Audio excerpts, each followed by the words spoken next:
আজকাল আমার রুটিনের মধ্যে এই থাইরয়েডের ওষুধটাও অ্যাড হয়ে গেছে।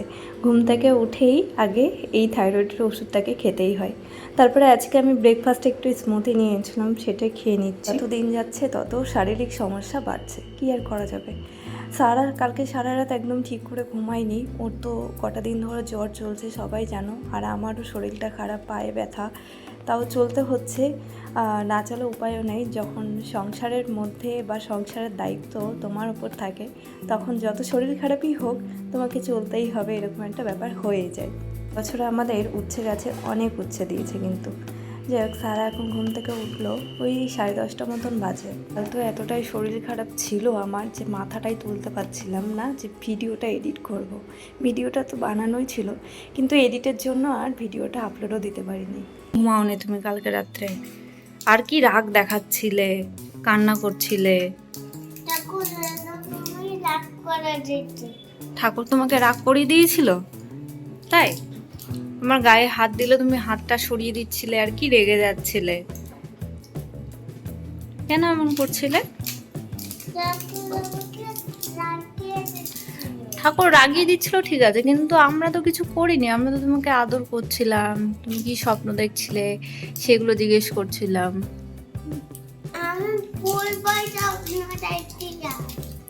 সেটাই বলছি, কি ভুলভাল স্বপ্ন দেখেছ?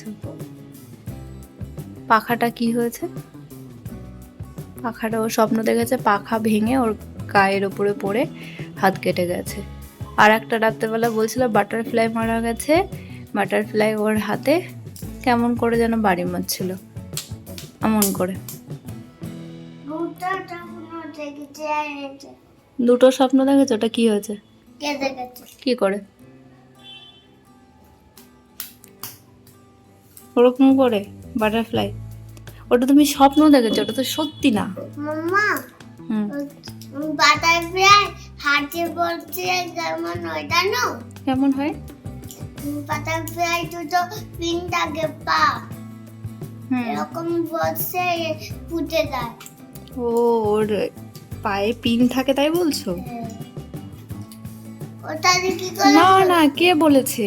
তুমি জানো আমার হাতের ওপরে একটা বাটারফ্লাই বসেছিল, কি সুন্দর। কিচ্ছু হয়নি, আমি তোমাকে ওই ছবিটা দেখাবো, ঠিক আছে?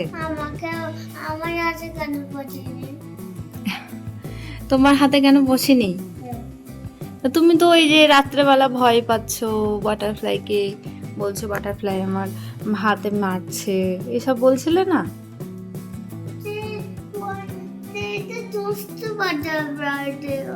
এটা দুষ্টু বাটারফ্লাই ছিল। ঘুম থেকে উঠে বলছে মেডিসিনগুলো একটু আমার সামনে দাও তো, আমি দেখব। আর এই মেডিসিন তো নর্মালি মানে এই ধরনের বড়িগুলো তো বড়দের হয়, তো আগে কখনো এগুলো দেখেনি, ওর নিজের জন্য তো দেয়নি, এবার দিয়েছে। এটা এটা এই গুলিয়ে খাওয়াতে হবে।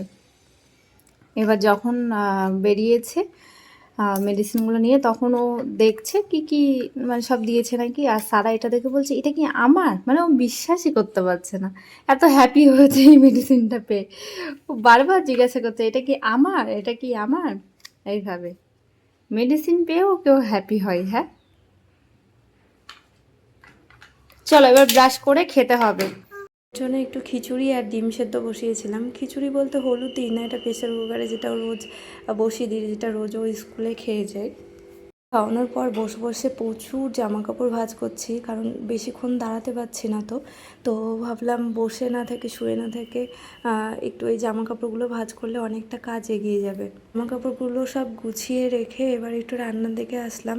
তো শেখর চিকেন নিয়ে এসে বললো তাহলে চিকেন আর ভাত করো শুধু, আর অন্য কিছু করতে হবে না। চিকেনটা দেখো কত নিয়ে এসছে, ভাবলাম একবার ফ্রিজে রেখে দিই, আবার ভাবলাম দূর করেই নিই, কারণ ফ্রিজে রাখলে না পরে আর ওই ফ্রিজের চিকেন খেতেও ইচ্ছা করে না, খাওয়া হয় না।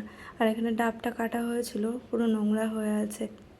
আবার এসে একটু শুয়ে পড়লাম, কারণ বেশিক্ষণ দাঁড়ালেই এত যন্ত্রণা করছে। একটু বরফ সেঁক দিচ্ছি শুয়ে শুয়ে, বরফ সেঁকটা দেখলে অনেকটা আর কি আরাম লাগছে। আর না হলে বেশিক্ষণ তো দাঁড়ানোই যাচ্ছে না, বসাই যাচ্ছে না, দাঁড়ানো তো যেমন তেমন। এবার আসলাম একটু রান্নাটা বসাতে। তো এখানে বানিয়েছে হচ্ছে এক কড়াই একটা জুস, যেটা হচ্ছে বিট, গাজর, তারপরে ওই বেদানা ছিল, একটু পাতিলেবুর রস, এইগুলো দিয়ে একটা জুস বানানো হয়েছে। এটা এই যে গ্লাসের যে বোতলগুলো হয় না, এটার মধ্যে রেখে দেবো, যাতে প্রত্যেক দিন, মানে আমি তো বানিয়ে খেতে পারি কিন্তু ও তো খেতে পারে না, তাই প্রত্যেক দিন যাতে এক গ্লাস করে ও খেয়ে যেতে পারে সেই জন্য বানিয়ে রাখা হচ্ছে। তো ব্লিঙ্কিট থেকে পেঁপে নিয়ে আসা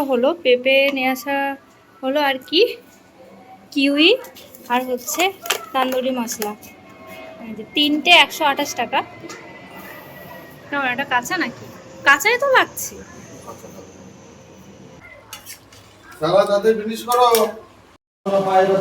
এই যে কিউতে একটু একটু কাঁচা কাঁচা লাগছে, কিন্তু পেঁপেটা বেশ ভালো মিষ্টি আছে। এই পেয়ারাটা পুরো পেকে গেছে, পাকা পেয়ারা অবশ্য খাওয়া খুব উপকার, তাই ভাবলাম খেয়ে নিই। কেউ খাবে না, আমাকে একা খেতে হবে পেয়ারাগুলো।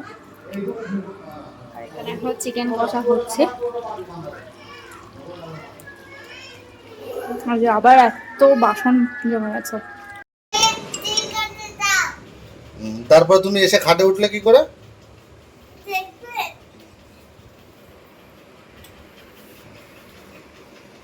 খাটে উঠছো কি করে দেখি?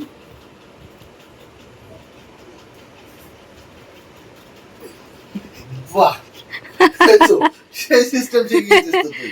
তো অনেকটা বেলা হয়ে গেছে, স্নান পুজো সব কমপ্লিট করলাম, এবার খাওয়া দাওয়া করবো। সারাকে খাওয়ানো হলো, সারাকে ওই খাইয়ে দিল আজকে। তারা যা জ্বালাচ্ছে, মানে শরীর খারাপ হয়ে 80 বছরের একদম বয়স্ক মানুষ হয়ে গেছে, করে করে নিয়ে যেতে হচ্ছে বাথরুম সব কিছু। যে এখন দেখো হামাগুড়ি দিয়ে, যে হামাগুড়ি দিয়ে এখন চলছে, খাটে উঠছে, পায়ে নাকি জোর নেই, কি যে হচ্ছে ওই জানে, তাই তো। আমার সঙ্গে তো আবার কথা নেই, রাগ হয়েছে আমার সঙ্গে, কারণ আমার সঙ্গে খুব খারাপ ব্যবহার করেছে। আমার রাগ হয়েছে, তোমার কেন রাগ হবে? কারণ খারাপ ব্যবহারটা তুমি করেছো, তাই তো। কি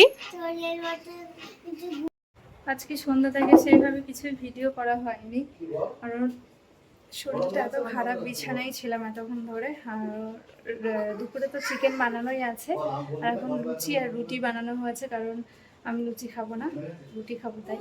আর ভাত আছে, সেটা সারাকে খাবো, কারণ ডক্টরে ভাত, মানে আটার জিনিস খাওয়াতে বারণ করেছে সারাকে, তো ওই জন্য ওকে ভাতটা খাওয়াবো, চিকেন দিয়ে খাওয়াবো, একটু চিকেনটা খাওয়ানোর চেষ্টা করছে, কারণ কিছুই তো খাচ্ছে না, ওই জন্য। এই যে লুচি, আমি তো আটার লুচিটাই খাই। তুই না না কেন করছিস? ওই যে রুটি খাবার খেয়ে শুয়ে পড়লাম, আর বালিশে দেখো কভার দিয়ে নিয়েছি, তার কারণ মাথায় তেল লাগিয়েছি আজকে। তো আজকে আর বেশি ভিডিও করতেই পারিনি, কারণ দেখবে শরীরটা খারাপ হলে কিছুই ভালো লাগে না, তারপরেও দুজনেরই শরীরটা খারাপ, কি আর করব।